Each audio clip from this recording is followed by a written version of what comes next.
नमस्कार, मैं tarot card reader astrologer नीलम। ज्योतिष के ज्ञान और समस्याओं के समाधान के लिए हमारा चैनल एस्ट्रो अर्थ लेकर आता है आपके पास रोज नई नई वीडियोस। आज हम बात करेंगे सूर्य भगवान के कर्क राशि में गोचर के ऊपर। सूर्य भगवान 16 जुलाई को कर्क राशि में प्रवेश करने जा रहे हैं। अपने ही मित्र ग्रह चंद्रमा की राशि में सूर्य भगवान का गोचर किस प्रकार का प्रभाव लेकर आएगा, 12 राशियों पर इसका क्या प्रभाव रहेगा, इसके ऊपर हम चर्चा करेंगे। कुल 1 माह तक सूर्य भगवान जो है वो एक राशि में रहते हैं, गोचर करते हैं और इसका आम जनमानस, आम जनजीवन पर खासा प्रभाव देखने को मिलता है।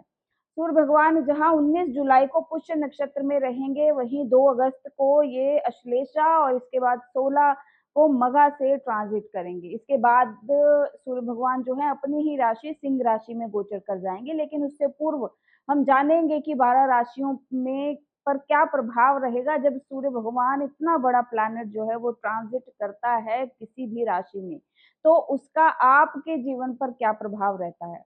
सूर्य इन सभी राशियों के ऊपर चर्चा करने से पहले आपको बता देना चाहूंगी कि सूर्य भगवान आपके जन्म कुंडली में करते क्या है।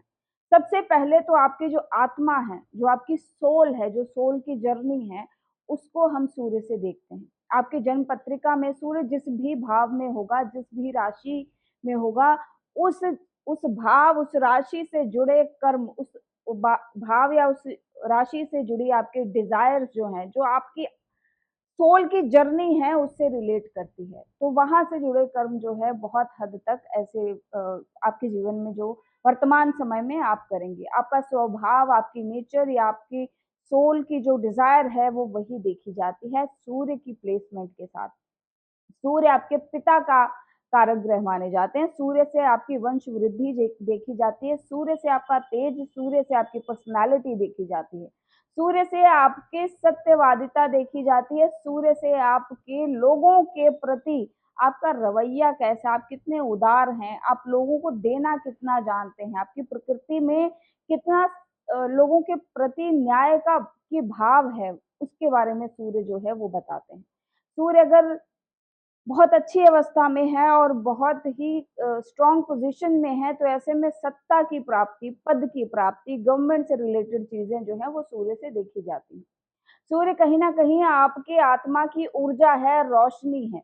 जिस प्रकार प्रकाश के होते हुए आपको आर्टिफिशियल लाइट की जरूरत नहीं होती, उसी प्रकार अगर सूर्य की पोजीशन आपकी पत्रिका में बहुत अच्छी है, तो बाकी बहुत सारे ट्रबल्स के बाद भी अपने जीवन में आप लोग सरवाइव कर जाते हैं।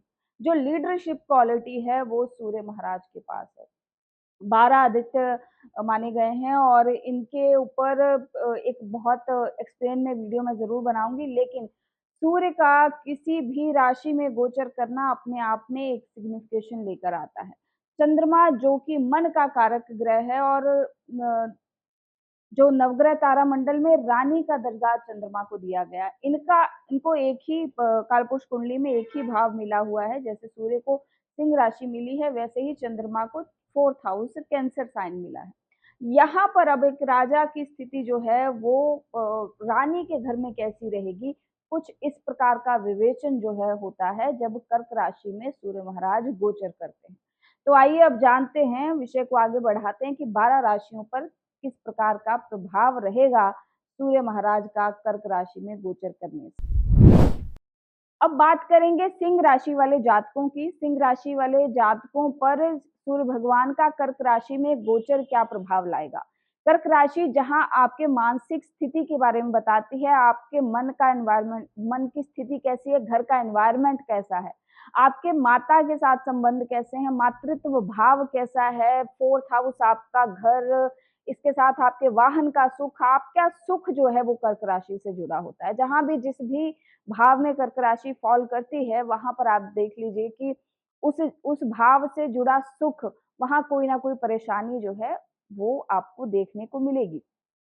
अब सिंह राशि वाले जातकों के लिए द्वादश भाव में कर्क राशि पड़ती है और यहाँ पर सूर्य महाराज का गोचर, लग्नेश का जब द्वादश भाव में गोचर होता है या ट्रांजिट होता है, तो ये बहुत अच्छी स्थिति नहीं बताते हैं।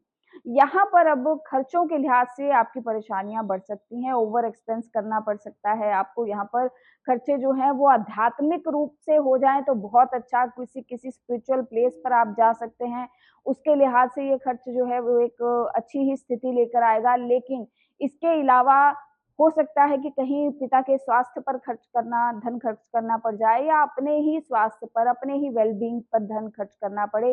किसी सरकारी काम के कारण कोई मुद्दा ऐसा उलझा हो, किसी गवर्नमेंट ऑफिसर को पैसे खिलाने पड़ जाएँ, उनके ऊपर पैसा खर्च करना पड़ जाए, तो ऐसी भी स्थिति यहाँ पर बनती दिखाई दे रही है। यहाँ पर जॉब में कहीं न कहीं कोई फ्लक्चुएशन आना, कोई ट्रांसफॉर्मेशन के चांसेस होना या ट्रांसफर के चांसेस होना, बॉस के साथ कोई ना कोई मनमुटाव की स्थिति यहाँ पर बनती दिखाई दे रही है। खर्चे यहाँ पर आपके रुकेंगे नहीं। अगर पॉज़िटिव एस्पेक्ट में देखें तो अगर कहीं आपका कोई बहुत समय से धन के रिसोर्सेज़ जो हैं वो बंधे हुए हैं, तो उनके आने की स्थिति भी बनती दिखाई दे रही है। क्योंकि अगर धन होगा तभी खर्च होने के चांसेस भी बनते हैं। तो यहाँ पर एक अच्छी स्थिति ये भी है कि धन के लिहाज से ये एक उम्दा पोज़ीशन बनती है। सूर्य का द्वादश भाव में थोड़ा पार्टनर के साथ नुक्ताचीनी या नोक-झोंक की स्थिति बनेगी, बेड कम्फर्ट में थोड़ी-सी परेशानी आ सकती है। हवाई यात्रा अगर करने की सोच रहे हैं, कहीं अगर आप बाय एयर आप जाना चाहते हैं, तो थोड़ी-सी विघ्न के साथ ही आपकी यात्रा होगी, लेकिन यात्रा होने के चांसेस अच्छे बनेंगे। यहाँ पर किसी न किसी ऐसे व्यक्ति के साथ इमोशनल कनेक्ट जो कि आपके रीच से बाहर हो, कहीं दूर देश का हो या किसी किसी दूसरी स्टेट का हो, दूसरे रिलिजन का हो, कल्चर का हो, इससे भी कनेक्शन बनने के चांसेस यहाँ पर दिखाई दे रहे हैं। द्वादश भाव में सूर्य की स्थिति जो है वो आपके कहीं न कहीं यश, मान-सम्मान को भी प्रभावित करेगी, तो कुछ ऐसा कार्य ना करें जिससे कि आपके मान-सम्मान में परेशानी हो या फिर आपकी भावनाएँ आहत हों किसी रूप से, या फिर हो सकता है यहाँ पर अब किसी इमोशनल बॉन्ड के कारण भी आपको दिक्कत आए, इसके भी चांसेस बनते दिखाई दे रहे हैं। अब आपके माता और पिता दोनों के ऊपर किसी न किसी प्रकार का स्वास्थ्य से रिलेटेड कष्ट हो, इसके भी चांसेस बनते दिखाई दे रहे हैं। वाहन पर कोई खर्च हो, इसके भी चांसेस बना रहा है सूर्य भगवान का द्वादश भाव में गोचर करना। इस गोचर को कैसे शुभ करें और इस गोचर के कारण आपको कोई दिक्कत ना आए, इसके लिए एक बहुत अच्छा उपाय ये है कि किसी भी प्रकार के तांबे के बर्तन में आप जल ग्रहण करना शुरू कर दें। चाहे गिलास हो, चाहे कटोरी, आपके घर में जो भी अवेलेबल हो, तांबे के किसी बर्तन में जल ग्रहण करना शुरू कर दें।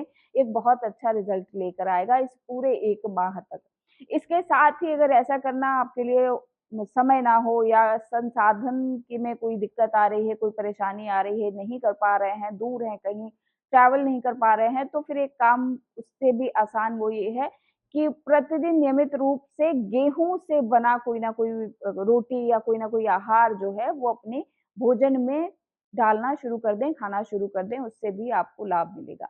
इसके साथ ही एक और रेमेडी जो बहुत अच्छी वर्क करती है, अगर जिसका जन्म राशि में या आपकी जन्म कुंडली में भी द्वादश भाव में सूर्य है, तो आप गले में स्वर्ण ज़रूर धारण करें, आपको विशेष लाभ मिलेगा, मानसिक तनावों से आप बचे रहेंगे।